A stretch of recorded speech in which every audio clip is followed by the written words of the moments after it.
भगवान उसी को अच्छे कार्य करने के लिए प्रेरित करता है जिसको वह कुछ समझता है, जानता है।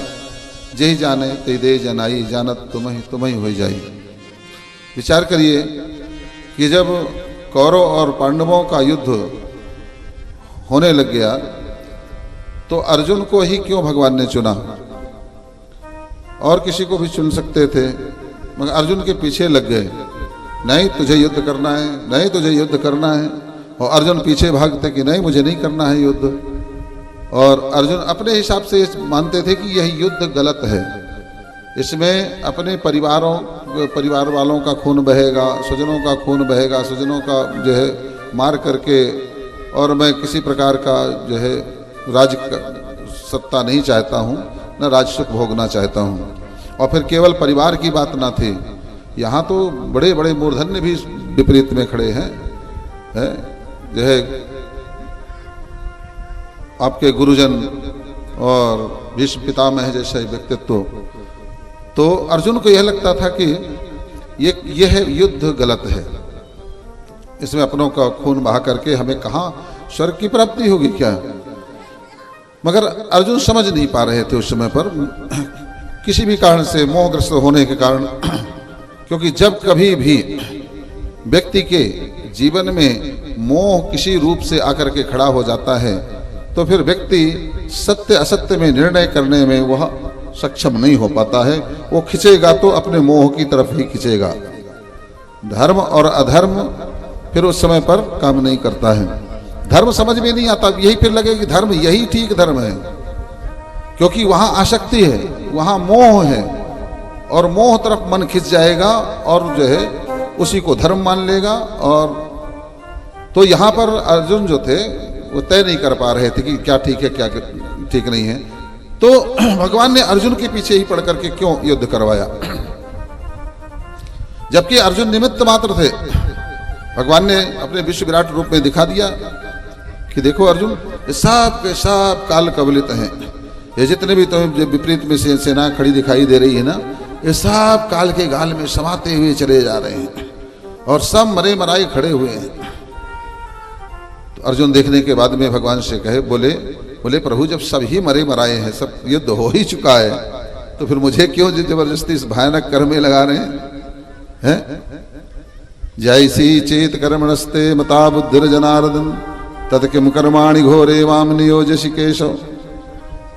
क्यों भी इस भयानक कर्म में मुझे आप लगा रहे हैं? मुझे सन्यासी बन जाने दीजिए, बढ़िया जाकर के मैं कहीं बाबा बन करके और बैठ करके भगवान का भजन करूंगा, जो कोई दे देगा तो खा लूंगा और बस पड़ा रहूंगा। भगवान ने कहा नहीं, यहाँ सन्यासी नहीं बनना है, यहाँ तुम्हें कर्मयोगी बनना है ना। और जबरदस्ती भगवान ने जो है, जबकि इतनी दलीलें दी हैं कि शायद आज के समय में कोई इतनी दलील सुनने के बाद में कह देता कि नहीं बिल्कुल अर्जुन ठीक कह रहा भैया, युद्ध नहीं होना चाहिए। गुरु न हत्वा हि महानुभावो अश्रेयं भोक्तम भैक्षं पीह लोके हत्वार्थ कामास्तु गुरु निहैव भुंजीय भोगान रुधिर प्रतिगधान। अब बताइए, इतना बड़ा दलील दिया है, गुरुओं को मार करके हमें क्या फायदा होगा भैया? मेन गुरुओं को मार करके, अपनों को मार करके, अपने अपनों से अपनों के खून से सनी हुई इस धरती का भोग नहीं भोगना चाहूंगा, है ना। तो परमात्मा ने कहीं ना कहीं आपको चुना, हमको चुना। छोटे छोटे उनके बानर भालू समझ लीजिए, निमित्त भी हम अगर भगवान ने बनाया तो ये बड़े सौभाग्य की बात है। परमात्मा से ऐसा ही प्रार्थना करिएगा, प्रभु हर समय हर जगह जहां भी ऐसा कोई कार्य हो हमें चुन लेना, हमें ले ला करके और बिठा देना, बाकी करने और कराने वाले तो आप हैं। उर प्रेरक रघुवंश विभूषण, हृदय में बैठ करके अच्छे कार्य की प्रेरणा देने वाला केवल परमात्मा है। तो अच्छे कार्य की प्रेरणा जब हृदय में आए तो समझ जाना कि भगवान हमारा जागा बैठा हुआ है, और अगर ना आए तो समझ जाना कि हमारे अंदर का भगवान सोया हुआ है, खर्राटे मार रहा है। उसको जगाने का प्रयास करना, क्योंकि जब तक हमारे अंदर का भगवान जागेगा नहीं, आत्मदेव जागेगा नहीं, तब तक जो है अच्छे कार्य की प्रेरणा हमारा हृदय देगा नहीं आपको। और उल्टा ले जाएगा कि अरे नहीं छोड़ो, सब बेकार की बात है, अभी तो ये करो, वो करो, ऐसा करो, वैसा करो। इतने सारे बहाने, कुछ कहना नहीं। और ये जिंदगी भर रहेंगे, कोई आज के नहीं है। आप सोचो कि ये कभी हो जाएंगे पूरे, कभी नहीं होने वाले। आप ये सोचो कभी कि कभी जो है बड़ी शांति मिल जाएगी, सब कुछ जब ठीक ठाक होगा तो हम भागवत सुनेंगे, यज्ञ करेंगे और तीर्थ जाएंगे, कभी नहीं होने वाला है।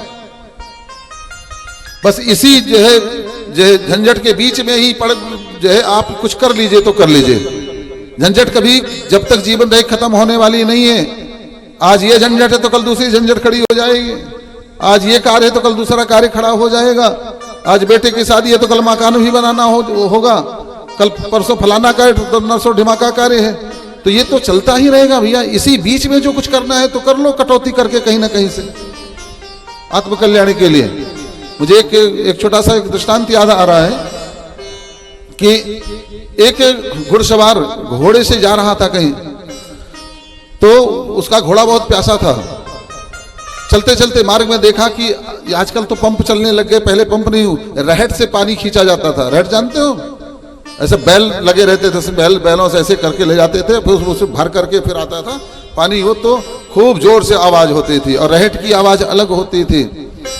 तो जब प्यासा, उस घुड़सवार ने विचार किया कि मैं जाकर के इसको यही पानी पिला लूं, रहट चल रही है तो रहट में आवाज होती है, तो जैसे वहां पानी आता जोर से आवाज होती तो वह उसका घोड़ा बिचकता।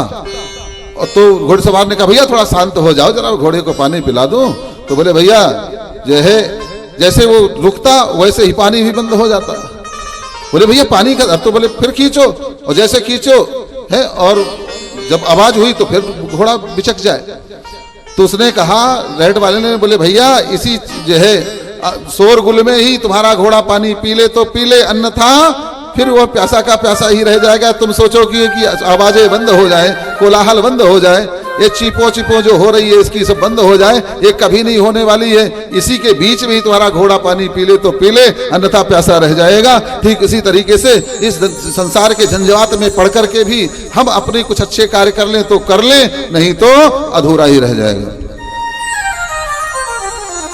बोलिए भक्त वत्सल भगवान की।